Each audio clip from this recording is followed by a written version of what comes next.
سائل ہے افضل زیب، جس کا تعلق ہے ذل بدین سے۔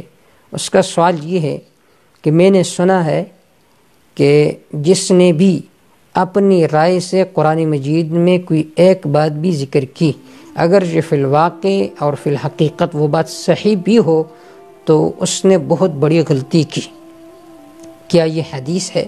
اس کا جواب یہ ہے کہ یہ جو روایت ہے یہ مختلف کتب میں ذکر ہے اور مختلف الفاظ کے ساتھ۔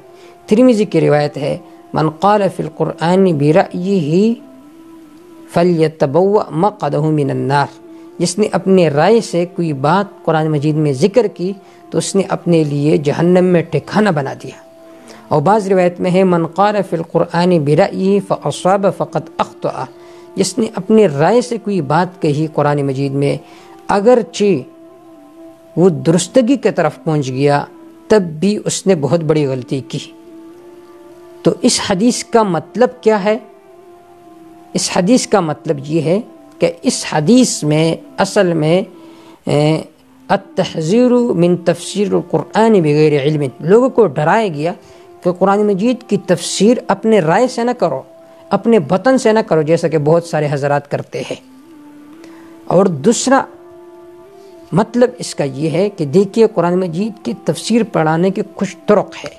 ایک ہے تفسیر القرآن بالقرآن، قرآن مجید کی آیت کی تفسیر قرآن مجید کی آیت کے ساتھ، کہ ایک جگہ پر اجمال ہے تو دوسری آیت وہ اس آیت کی تفصیل کر رہی ہے، یہ ہے تفسیر القرآن بالقرآن، اور یہ سب سے بہترین تفسیر ہے۔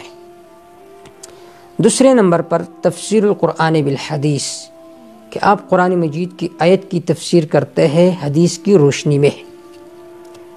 اور تیسرا طریقہ تفسیر کا وہ ہے تفسیر القرآن باقوال الصحابہ، کہ صحابہ کرام رضوان اللہ تعالی علیہم اجمعین کے جو اقوال ہے اس کی روشنی میں آپ آیت کی تفسیر کر رہے ہیں۔ اور چوتھا طریقہ ہے تفسیر القرآن باقوال التابعین، تابعین نے آیات کی جو تفسیر و توضیح ذکر کی ہے اس کی روشنی میں آپ قرآن مجید کے آیات کی تفسیر اور توضیح کرتے ہیں۔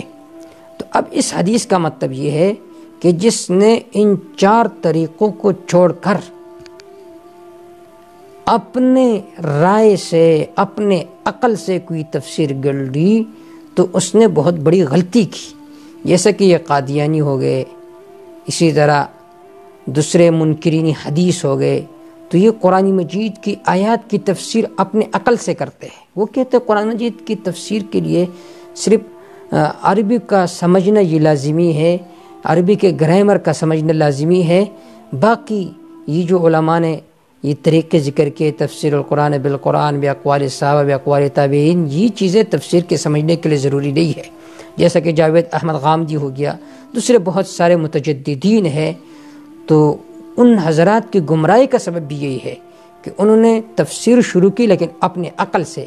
تو آپ صلی اللہ علیہ وسلم نے فرمایا جس نے اپنے عقل سے تفسیر کی، سلف الصالحین کے طریقے کو چھوڑ کر کوئی اور طریقہ اپنایا، اگرچہ وہ تفسیر فی الواقع صحیح بھی ہو تب بھی اس نے بہت بڑی غلطی کی۔